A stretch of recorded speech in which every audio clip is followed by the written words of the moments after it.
Good morning, my dear students and my dear friends. How are you? I hope you all would be very fine and would be enjoying your life. आज की इस video lesson में हम लोग बात करने वाले हैं क्लास 10 की सप्लीमेंट्री बुक की जो स्टोरी है द नेकलेस। आपकी बुक फुटप्रिंट्स विदाउट फीट की जो स्टोरी द नेकलेस है which has been written by Guy de Maupassant, उसको डिस्कस करने वाले हैं। और यह स्टोरी बहुत ही स्पेशल है बिकॉज इसी स्टोरी को हमारे अभी का जो झारखंड का जेएसएससी के द्वारा जो रिक्रूटमेंट निकला है टेट पास अभ्यर्थियों के लिए, इंटरमीडिएट ट्रेन टीचर जो बनने वाले हैं, इंटरमीडिएट सहायक आचार्य जो बनने वाले हैं, उनका पत्र 2 में यदि उन्होंने अंग्रेजी का चयन किया है तो उसके सिलेबस के शॉर्ट स्टोरी सेक्शन में भी यह कहानी पढ़ने के लिए दिया गया है। तो दोनों ही दृष्टि को रख करके, अर्थात क्लास 10 के विद्यार्थियों को ध्यान में रख करके और हमारे वैसे मित्रों को भी ध्यान में रख करके जो टीचर की तैयारी कर रहे हैं, मैं यह वीडियो बना रहा हूँ। I hope you would learn a lot of things as well as you will enjoy this story. Thank you very much.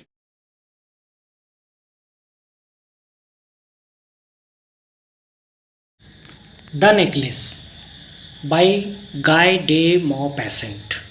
Spirit of, और हम लोग यहाँ सबसे पहले ऑथर के बारे में जानेंगे जिनका इमेज आप यहाँ देख रहे हैं। ऑथर की अगर हम बात करें तो ऑथर का जो बर्थ हुआ था वो अगस्त 1850 में हुआ, डेथ जुलाई 1893 में हुआ and his full name was Henry Rene Albert Guy de Maupassant and 19th century French author थे, master of the short story form थे। यानी शॉर्ट स्टोरी फॉर्म जो हम लोग जान रहे हैं आज छोटी कहानी के रूप में जिसे हम जानते हैं, उसको शुरुआत करने वाले व्यक्तियों में से थे और ये मास्टर थे, उसके मास्टर थे। और जैसा कि आप यहाँ देखें कि he was a French author, अर्थात ये जो कहानी थी the necklace which was originally written in French language and was translated later in English. हम लोग यहाँ ट्रांसलेशन पढ़ने वाले हैं, यानी जो ओरिजिनल है स्टोरी उसकी इंग्लिश ट्रांसलेशन हम लोग पढ़ने वाले हैं। कैरेक्टर्स की बात करें तो इसमें जो मेन कैरेक्टर हैं वो 3 हैं। एक है लॉइजल, जिनको हम मिस्टर लॉइजल के भी नाम से जानते हैं। दूसरी है मैटिल्डा, जिसको हम लोग मैम लॉइजल कहते हैं। मैम लॉइजल इसलिए कहते हैं क्योंकि वो मिस्टर लॉइजल की पत्नी है। एंड थर्ड जो है वो मैम फॉरेस्टियर हैं, एक पुरानी और स्कूल फ्रेंड है मैटिल्डा की, पुरानी दोस्त है मैटिल्डा की। तो let us begin what is there in the story, but read and find out हम लोग को यहाँ मिल गया है कि पढ़ करके हम लोग को पता लगाना है। And the question is what kind of a person is ma'am Loisel, why is she always happy. Ma'am Loisel यानी मैटिल्डा किस तरह की व्यक्ति हैं और वो हमेशा उदास क्यों रहती हैं, हमेशा नाखुश क्यों रहती हैं, अनहैप्पी रहती हैं। What kind of a person is her husband, और किस तरह का व्यक्ति उनके पति अर्थात मिस्टर लॉइजल किस तरह के व्यक्ति हैं। तो ये दोनों ही प्रश्नों का उत्तर हमें आगे की कहानी पढ़ते समय मिल जाएगा। She was one of those pretty young ladies born as if through an error of destiny into a family of clerks. She had no dowry, no hopes, no means of becoming known, loved and married by a man either rich or distinguished. Matilda की बात कही जा रही है और Matilda के बारे में कहा जा रहा है कि वह एक ऐसी खूबसूरत महिला थी, ऐसी बहुत सुंदर महिला थी जो मानो दुर्भाग्य से एक साधारण परिवार में जन्म ले ली। अर्थात अगर उसके रंग रूप की बात करें तो she was something like a princess, राजकुमारी की तरह थी, लेकिन वह उसका भाग्य का आप दोष कह लें, ईरर ऑफ डेस्टिनी यानी भाग्य का दोष कह लें कि उसका एक जन्म साधारण सा मामूली सा क्लर्क फैमिली में हो गया था और उसके पास न दहेज थे और इस तरह उसका वो कोई साधन उसके पास नहीं था। यानी मैटिल्डा के पास कोई साधन नहीं था कि वह प्रसिद्ध हो पाती या किसी एक अलग सा व्यक्ति के द्वारा उसे प्रेम मिल पाता और वह एक अलग पहचान बना पाती। क्यों? क्योंकि वह पुअर थी। और इस तरह से she allowed herself to marry a petty clerk in the office of the board of education. She was simple but she was unhappy. और इस तरह मैटिल्डा न चाहते हुए भी अपने आप को इस बात के लिए तैयार कर लेती है कि वह एक साधारण से क्लर्क के साथ विवाह कर लेती है जो बोर्ड ऑफ एजुकेशन में यानी शिक्षा विभाग में कहीं क्लर्क है वह बहुत साधारण थी लेकिन हमेशा नाखुश थी। Matilda was never happy. मैं यहाँ एक बात स्पष्ट कर दूँ कि ये जो कहानी है द नेकलेस, उसके अगर थीम की बात करें यानी विषय की बात करें तो वो है मेरे अनुसार ओवर एम्बिशन, अर्थात अनसेटिस्फाइड लाइफ है मैटिल्डा का, असंतुष्ट जीवन है क्योंकि वह जीवन में बड़े बड़े ख्वाब देखती है, ज़मीन से जुड़कर नहीं रहना चाहती, वह जो चीज़ें उसके पास है उसका महत्व कम देती है और जो चीज़ें नहीं है उसी को पाने की आकांक्षा और इच्छा लिए हुए अपने जीवन को उदास बना दी है। तो आगे हम लोग देखते हैं कि क्या होती है। सी suffered incessantly, feeling herself born for all delicacies and luxuries. She suffered from the poverty of her apartment, the shabby walls and the worn chairs. All these things tortured and angered her. वो हमेशा पीड़ा में रहती है। उसके घर की जो दशा है, चाहे वो दीवारें हों, टूटी फूटी दीवारें जो रंग विहीन हो गई हैं, बदरंग सी हो गई हैं, या फिर घर के जो फर्नीचर्स हैं, जो टूटे फूटे चीज़ हैं, ये सारी चीज़ें उसे कहीं ना कहीं टॉर्चर करती हैं, पीड़ा देती हैं और गुस्सा दिलाते रहती हैं। और क्या होता है कि when she seated herself for dinner opposite her husband who uncovered the tureen with a delighted air, रात को जब वो डिनर के लिए, रात्रि भोजन के लिए अपने पति के ठीक सामने बैठी रहती है टेबल पे, और जब उसका पति टरीन यानी एक तरह का एक ऐसा बर्तन होता है जैसा आप रेस्टोरेंट वगैरह में देखे होंगे कि ऊपर से ढक्कन लगा रहता है, कटोरे की तरह होता है, तो उसके पति जब उस टरीन को अनकवर कर रहे होते हैं यानी उसके ढक्कन को खोल रहे होते हैं और कहते हैं आहा क्या स्वादिष्ट भोजन है, हाँ कितनी अच्छी सुगंध है। लेकिन मैटिल्डा अपने पति से ठीक उलट सपना देख रही होती है, ड्रीम कर रही होती है कोई एलिगेंट डिनर की, शानदार रात्रि भोजन का जो किसी चमकते चांदी के बर्तन में परोसा गया हो किसी बहुत अच्छे रेस्टोरेंट में। अर्थात यहाँ भी हम लोगों को यह पता चलता है कि मैटिल्डा अपने घर की स्थिति के अनुसार संतुष्ट नहीं है, बल्कि वो इस तरह के सपने देखती है, इस तरह की चीज़ों को पाना चाहती है जो उसके लिए संभव नहीं है। ठीक है, and she loved only those things जो उसके पास नहीं है। She had neither frocks nor jewels nothing, उसके पास अच्छे कपड़े नहीं हैं, अच्छे गहने नहीं हैं, और वो केवल उन्हीं चीज़ों से प्रेम करती है, अर्थात जो चीज़ें नहीं हैं उसी से वह प्रेम करती है। और ऐसे में क्या होता है कि जो चीज़ें आपके पास नहीं हैं और उसी को पाने की आप चाहत रखे रहते हैं तो आप निश्चित तौर पर certainly you become distressed, depressed, आप निराश हो जाते हैं, आप तनावग्रस्त हो जाते हैं। She had a rich friend, a schoolmate at the convent who she did not like to visit. She suffered so much when she returned. She wept for whole days from despair and disappointment. उसकी एक मित्र है जिसकी चर्चा हम लोग शुरू में कर चुके हैं, उसका नाम है मैम फॉरेस्टियर। वह कॉन्वेंट स्कूल की उसकी साथी है, क्लासमेट थी मैटिल्डा की, लेकिन वो रिच फैमिली में है। She had been married to a rich family, उसकी विवाह एक धनी परिवार में हुआ और मैटिल्डा को उसके यहाँ जाना बड़ा कष्टकारक लगता है। वो वहाँ जाना छोड़ दिया है क्योंकि जब वहाँ जाया करती थी और लौटती थी तो वह इस बात की पीड़ा में कि उसकी जो सहेली है फॉरेस्टियर, उसके पास कितनी सारी सुख सुविधाएं हैं, यही सोच सोच कर वह दिन भर रोती थी और निराशा और हताशा में बिताती थी, इसलिए उसने वहाँ जाना भी बंद कर दिया है। एक दिन क्या हुआ, one evening her husband returned elated bearing in his hand a large envelope.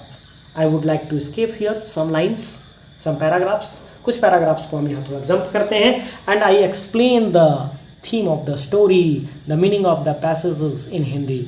मैं बताता हूँ आपको कि एक दिन होता क्या है कि उसका पति अपने ऑफिस से घर आता है और उसके हाथ में एक लिफाफा है और वो बहुत खुश है और आकर कहता है here, he said, here is something for you. Matilda को आकर उसने कहा, मैटिल्डा देखो मैंने तुम्हारे लिए क्या लाया। बिल्कुल चाहते हुए आता है लॉइजल, मिस्टर लॉइजल, मैटिल्डा का जो हस्बैंड है, वो चमकते हुए आता है और उसने अपने क्या करता है, झट से वो एनवेलप निकाल करके मैटिल्डा को देता है। मैटिल्डा जो कि क्या करती है, उस एनवेलप को खोलती है और उसके अंदर से जो कार्ड है उसको निकाल करके पढ़ती है, जिसमें एक निमंत्रण कार्ड था, इनविटेशन कार्ड था, जो शिक्षा विभाग के एक बड़े अधिकारी थे, मिनिस्टर थे, मंत्री थे, उनके घर में कोई सेरेमनी थी, यानी समारोह था, मैरिज सेरेमनी था, और उसके लिए कार्ड मिला था। एंड लॉयजल इस बात को सोचकर बहुत खुशी से घर आया था कि मैं अपनी पत्नी को इस पार्टी में ले जाऊंगा, क्योंकि पत्नी को साधारण परिवार में यह संभव नहीं होता, वैसे हस्बैंड्स के लिए जिनका इनकम कम है, कि वो अपनी पत्नी को बाहर निकाल करके अपने घर से बाहर कहीं ले जा करके ज़्यादातर मामलों में घुमाते रहें, फिराते रहें, बाहर का भोजन करवाते रहें। इसलिए इस तरह का जब अवसर मिलता है तो लोग प्रसन्न हो जाते हैं। And that same thing happened with mister Loisel. Mister Loisel के साथ भी वही चीज़ होता है। Mister Loisel became very happy to got the invitation, और वो आकर के मैटिल्डा को बड़ी इस उम्मीद के साथ कि मैटिल्डा प्रसन्नता से चहक उठेगी और खुश हो जाएगी। लेकिन क्या हुआ, मैटिल्डा ने पूरा इनविटेशन कार्ड पढ़ने के बाद इंस्टीड ऑफ बीइंग डिलाइटेड, प्रसन्न होने के बजाय, जैसा कि उसके पति ने होप किया था, she threw the invitation spitefully, बिल्कुल घृणा से उसने इस आमंत्रण कार्ड को फेंक दिया, भिनभिनाते हुए। What do you suppose I want with that, क्या करूंगी मैं इसका, क्या सोचकर इसको ले आए हैं, मैं क्या करूंगी इसका, ऐसा उसने। लेकिन उसका जो लॉयजल है, हम लोगों को क्वेश्चन भी शुरू में ही एक पूछा गया है कि what kind of person is mister Loisel, mister लॉयजल किस तरह के व्यक्ति हैं।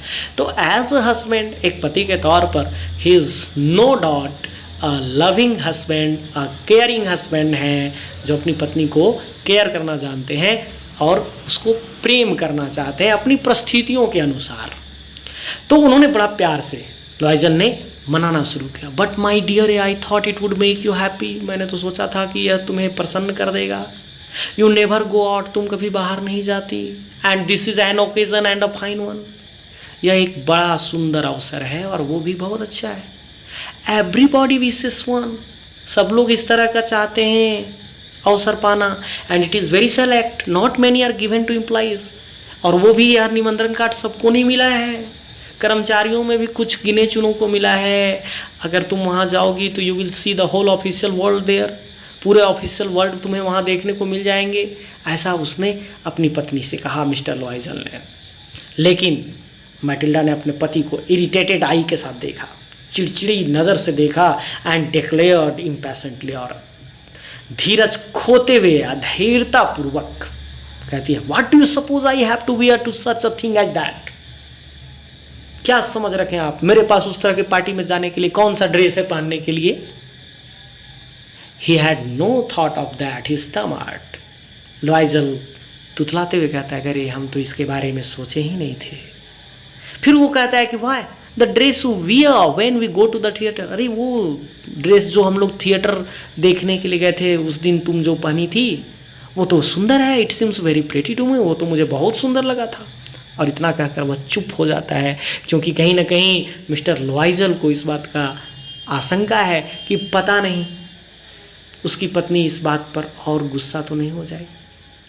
ठीक है, लेकिन he was silent, stupefied, in डिसमे at the site of his wife weeping, लेकिन मैटिल्डा तो उधर रो रही है। ही स्टैमर्ड, और लॉयजल तुतलाते हुए हकलाते हुए कहता है, what is the matter, what is the matter, क्या हुआ तुम्हें, क्या तुम्हें हुआ, ऐसा वो अपनी पत्नी को कहता है। और मैटिल्डा ने बड़ी जोरदार प्रयास के बाद अपने वैक्सेशन को, यानी अपनी जो परेशानी थी उसको कंट्रोल किया, अपने रुलाई को बंद किया और अपने मॉइस्ट चिक्स को, यानी आंसुओं से भीगे हुए गाल को पोंछते हुए कहती है, नथिंग, कुछ नहीं हुआ, only I have no dress, मेरे पास कोई ड्रेस नहीं है और इसलिए हम पार्टी में नहीं जा सकते।